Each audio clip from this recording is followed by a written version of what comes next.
Hello viewers, how are you? Hope you all will be fine. Best wishes for all of you. In these lectures, I discuss with you story of Prophet Moses, peace be upon him.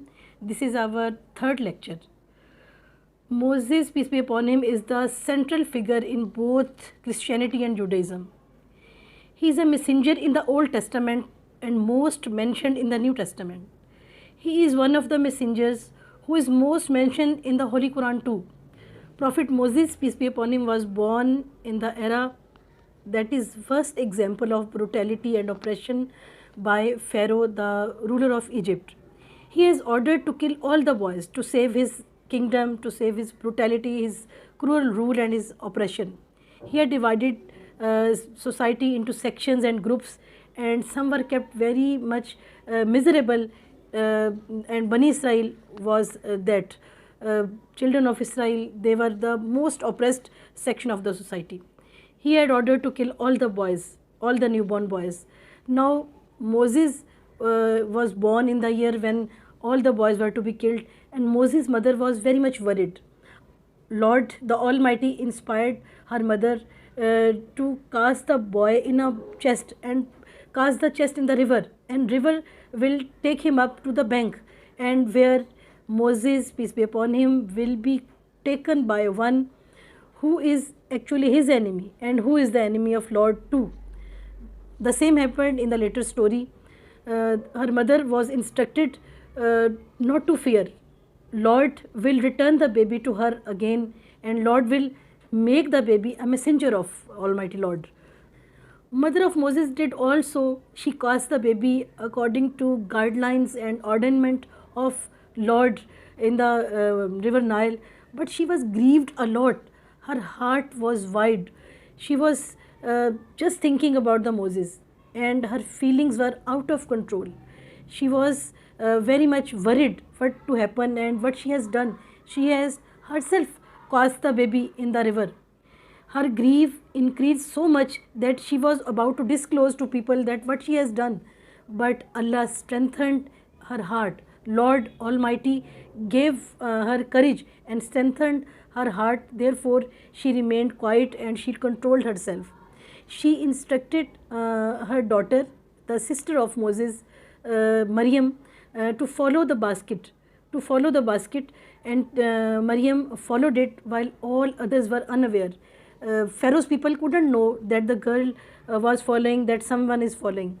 The box, according to ordainment, according to will of Allah, moved toward the palace and came near the bank of the river, where it was caught by family of Pharaoh. When they opened the box, they were surprised. Inside was a so beautiful child. When Pharaoh's wife looked at the child, she was so much surprised, and Allah Almighty Lord put love in her heart for the baby, and she loved him and kissed him. She asked Pharaoh that they should adopt the child. She requested Pharaoh not to kill.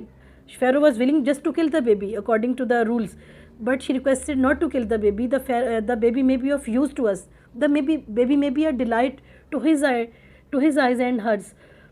Upon this, Pharaoh thought something. He noticed that his wife Asfia was so happy that he has not seen her so happy before. She was so joyed and feeling so happy. Pharaoh couldn't refuse her, and they decided to adopt the boy as their son. They didn't know that the baby was to be their adversary, and baby will indeed be a cause of sorrow for Pharaoh and his courtiers. Allah planned all this, and Allah did so because Pharaoh, Haman and his courtiers were indeed sinners. Now they brought the baby in palace. Baby was feeling so hungry and crying. Queen Asfia ordered the soldiers to bring some foster mothers, but according to will of and plan of Allah, plan of Lord Almighty, baby refused to drink milk from any women. The soldiers were looking for the foster mothers. His sister Maryam came near the soldiers and asked them that she knew someone who can feed baby. Soldiers agreed, and in this way his sister brought her own mother to palace. Her own mother came there, and she was allowed to feed the baby. Baby immediately started feeding. Therefore, all were surprised. Pharaoh asked that, "Who are you?" Baby refused all others' milk except yours. She remained confident, and she knew all is the plan of Lord. She replied that, "I am a woman of sweet milk and sweet smell, therefore no child refuses me." Pharaoh, satisfied with this answer, and therefore he appointed that woman, means his own mother, as his nurse. In this way, Lord fulfilled the promise that he would return the child to his mother. One day, it so happened that baby Musa, peace be upon him, got hold of Pharaoh's beard very tightly and started to shake it hardly. Pharaoh was very surprised. All the courtiers and all his people didn't like this action.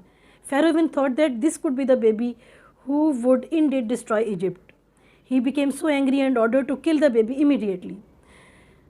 Her mother Asfia became very much worried, and she requested Pharaoh not to kill the baby. Upon her so much request, Pharaoh thought something, and it was decided that baby would be put to a trial. Two dishes were put in front of baby. One was filled with coals and other was filled with shining pearls.